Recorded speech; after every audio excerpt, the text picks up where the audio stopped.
it's blazing hot here where I am. So I'm making us a very nice summery kind of lunch. I'm using my new favorite product, which is Fava bean tofu by Big Mountain.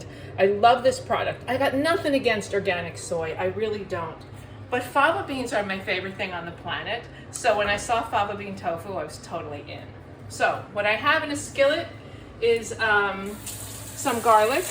And I'm just gonna show you real quickly how to rinse a leek.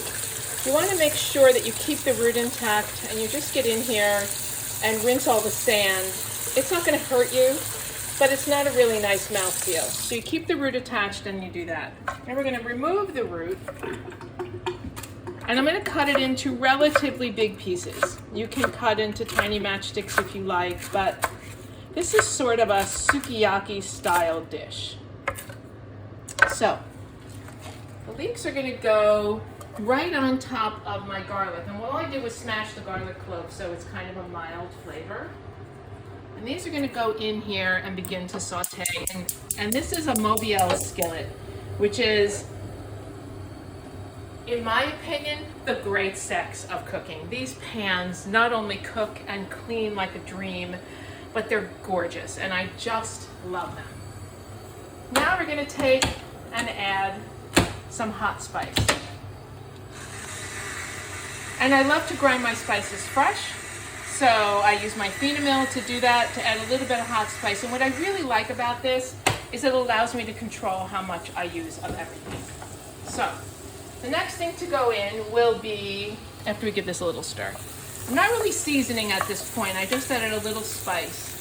And leeks are pretty lightweight, so you don't have to cook them till they're translucent. I want this dish to be fresh and not long cooked. And while they sweat, back here, I have basmati rice cooking. So it's a nice, light, aromatic rice, and that'll be part of our finished dish. The next thing to go in are mushrooms. I have some oysters that I'm just coarsely chopping, and some fresh shiitake, which I'm also just cutting into big pieces. I'm not thinly slicing them because they're pretty light. You know, fresh shiitake cook quickly. So these are gonna go in. I got some tiny ones, I got some big ones. I want to keep my pieces relatively uniform. They go in. Now I'll be adding my first seasoning.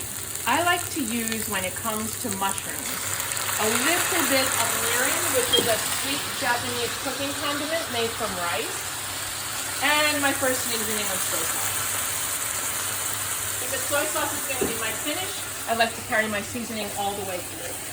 So now we just saute these a little bit. I'm using olive oil, by the way, extra virgin olive oil. And you can see the mushrooms are starting to release their juices. See all these juices in the pan? That's from the mushrooms. And as soon as that happens, you're ready to move to the next step. If you don't saute your mushrooms enough, if you don't cook them until their fluids release and reabsorb, they can taste a little spongy, rubbery. I don't know. So you want to do that. The next thing to go in are carrot half moons. These are the longest cooking vegetable in the dish, so you can either matchstick or you can half moon like I'm doing here. And these are going to go right on top of everything else. And now I'm not stirring anymore. Now I'm going to start to layer things. Right, so now I put the carrots on top, lower my heat. Now I'm going to take half a brick of my fava bean tofu, cut it into slices this way. It's so nice and firm, and the flavor is out of this world. I don't even know how else to describe it. It's out of this world. And then I'm going to turn them over and cut them into long pieces like that. And half a brick is enough for 2 people. You really don't need, to protein yourself out. There's protein in everything we eat except fruit, so those will go there. The next thing to go on top will be shredded Chinese cabbage.